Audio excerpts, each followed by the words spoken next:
भारत एक कृषि प्रधान देश है और यहाँ की आबादी 65 से 70% जो आबादी है वो ग्रामीण क्षेत्र में वास करती है। और जो जनसंख्या ग्रामीण क्षेत्र में वास करती है उनका जो मुख्य व्यवसाय है वो कृषि है या कृषि से संबंधित क्रियाएं हैं। बहुत सारे हमारे किसान भाई जो ग्रामीण क्षेत्र में रहते हैं वो अपनी आजीविका कृषि के माध्यम से, कृषि के क्षेत्र के माध्यम से अर्जित करते हैं। कृषि की बात करते हैं तो उसमें पशुपालन, मछली पालन, मुर्गी पालन, खुम्बी मशरूम और हमारी नकदी प्रमुख फसलें गेहूँ, चावल, धान, मक्का तमाम बहुत सारी वैरायटियाँ आ जाती हैं। हरियाणा पंजाब की प्रमुख फसल गेहूँ के ऊपर मैं चर्चा कर रहा हूँ। ये मेरा प्रथम वीडियो रहेगा। गेहूँ के ऊपर मैं विस्तृत जानकारी आपसे साझा करता रहूँगा। हर रोज एक वीडियो अपलोड आपके साथ करते रहेंगे। गेहूँ की बुझाई से लेके और उसकी कटाई तक हमने कैसे प्रबंधन करना है उसके ऊपर विशेष रूप से मैं चर्चा करूँगा। मैं गुरबाज सिंह विर्क, डिस्ट्रिक्ट करनाल, हरियाणा से अपने यूट्यूब चैनल पर आप सभी का हार्दिक अभिनंदन करता हूँ। पिता समान बुजुर्गों, नौजवान साथियों, मेरी माताएं, बहनें, कृषि व्यवसाय से जो कार्य कर जुड़ी हुई हैं उन सभी को सत श्री अकाल, आदाब, नमस्कार। किसान भाइयों, भारतीय कृषि अनुसंधान संस्थान नई दिल्ली हमारे देश का सबसे प्रतिष्ठित संस्थान है जिसने अब तक हमारे देश को खाद्यान्न में आत्मनिर्भर बनाने में महत्वपूर्ण भूमिका अदा की है। सन 2023 में यहाँ से गेहूं की एक ऐसी किस्म रिलीज़ की जाती है, अनुमोदित की जाती है, जिसने जो कि लगभग हमारे भारत के उत्तरी पश्चिमी मैदानी एरिया के लिए रिकमेंडेड की जाती है। मैं बात कर रहा हूँ HD 3386 की। ये एक ऐसी किस्म है जो काफ़ी लंबे समय के बाद HD 2968, HD 3086, HD 2851 ये तमाम लंबी वैरायटियाँ हैं जिन्होंने अब तक किसानों के दिलों पर राज किया है और कर रही हैं, आगे भी करती रहेंगी। बहुत ज़बरदस्त उत्पादन दिया इन किस्मों ने। और हाल ही में जो वैरायटी रिलीज़ की गई है HD 3386, ये अपने आप में बहुत ही विख्यात और बहुत ही लंबा सफ़र तय करने वाली वैरायटी कामयाब होने जा रही है, क्योंकि इसकी जो मुख्य विशेषता है वो मैं आपके साथ साझा कर रहा हूँ। किसान भाइयों, इस संस्थान इसकी सिफारिश भारत के हरियाणा, पंजाब, जम्मू कश्मीर का एक जिला, दो जिले जम्मू और कठुआ, हिमाचल के 2 जिले ऊना और पांवटा साहिब, झांसी की डिवीजन को छोड़ के पूरा पश्चिमी उत्तर प्रदेश, उदयपुर और कोटा की डिवीजन को छोड़कर पूरा राजस्थान, दिल्ली और उत्तराखंड का तराई का एरिया, ये तमाम बड़ा एरिया इस वैरायटी के अंतर्गत सिफारिश में किया जाता है। किसान भाई जो इन क्षेत्रों से आते हैं वो इस गेहूं की बड़े स्तर पर बिजाई कर सकते हैं। संस्थान इसकी बिजाई का अनुकूल समय किसानों को बताता है कि किसान भाई इसकी 1 नवंबर से लेकर और 10 नवंबर के बीच उचित मानी गई है। अगर किसान भाई अधिक उत्पादन लेना चाहते हैं, मेरी व्यक्तिगत राय है किसान भाई 3 से लेकर और 10 नवंबर के बीच में आप बिजाई कर सकते हैं। किसान भाइयों, बिजाई करते समय यह ध्यान दें कि आपने उर्वरक की मात्रा संतुलन मात्रा का प्रयोग करना है। 1.25 बैग डाई अमोनिया फास्फेट, और अगर ज़मीन में दीमक की समस्या है तो 2 ml क्लोरोपेरिफोस के साथ आपने बीज का ट्रीटमेंट करना है। किसान भाइयों, बिजाई करते समय मैं यहाँ पर सिफारिश कर रहा हूँ कि किसान भाई केवल जीलो टिलेज के माध्यम से ही बिजाई करें। रोटावेटर और सुपर सीडर्स की से बिजाई ना करें, उससे हमारा जो जर्मिनेशन है वो इफेक्ट होता है और उत्पादन का स्तर नीचे गिरता है। ये बहुत छोटी छोटी बारीकियां हैं जो आपको हमेशा ध्यान में रखनी चाहिए।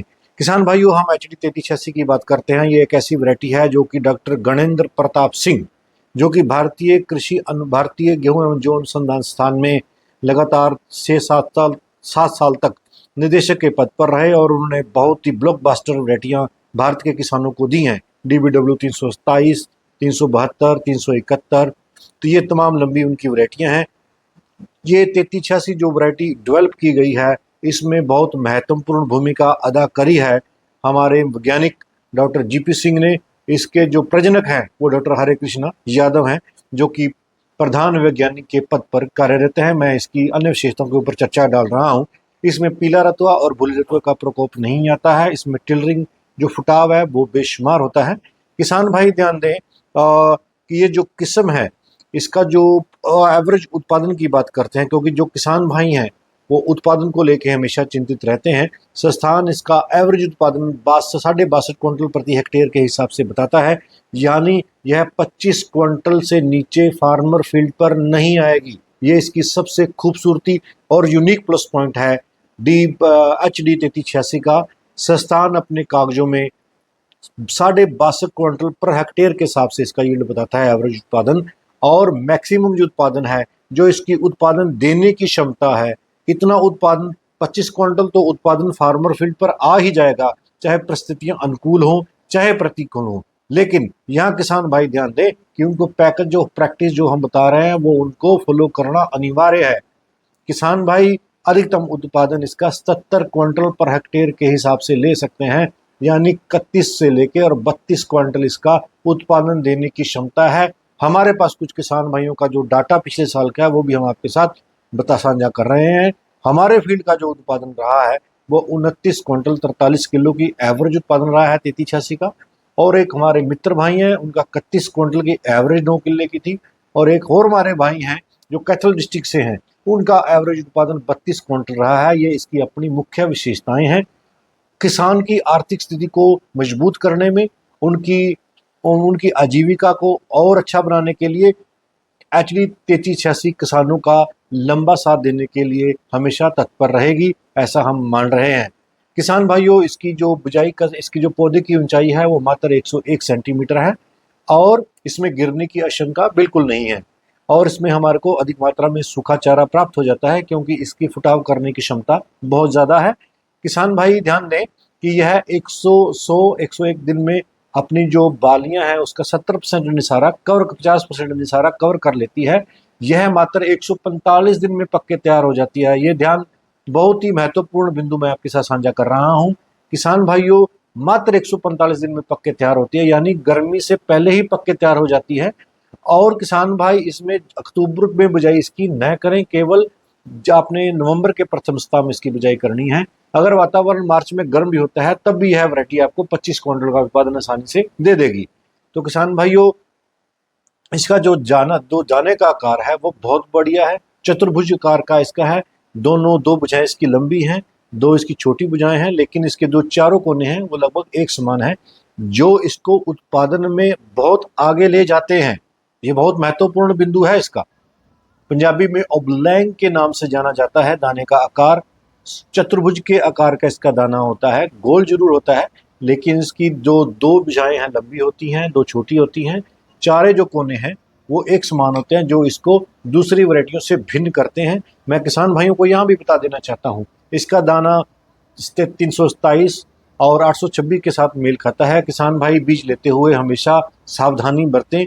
आपने किसी विश्वसनीय सूत्र से ही बीज लेना है, किसी ऐसे सूत्र से बीज ना लें, क्योंकि इसमें डुप्लीकेसी होने का चांस हमेशा बना रहेगा। क्योंकि इसका जो दाने का आकार है 327 826 के साथ मेल खाता है। मैं यहाँ बता देना चाहता हूँ कि ये जो किस्म है ये 826 और 327 से 3 से 4 क्विंटल उत्पादक अधिक देने की क्षमता रखती है। 327 से इसका उत्पादन अधिक है। एक अन्य वीडियो में भी हम 327 और HD 3386 की तुलना करेंगे। तब तक के लिए हमने आपके साथ ये भरपूर जानकारी आपके साथ साझा करी है। किसान भाइयों, मैं उम्मीद करता हूं कि HD 3386 का बीज हमारे पास बिक्री के लिए उपलब्ध है, आप हमसे संपर्क कर सकते हैं। इसी के साथ मैं वार्ता को विराम देता हूं। जय जवान, जय किसान, जय विज्ञान।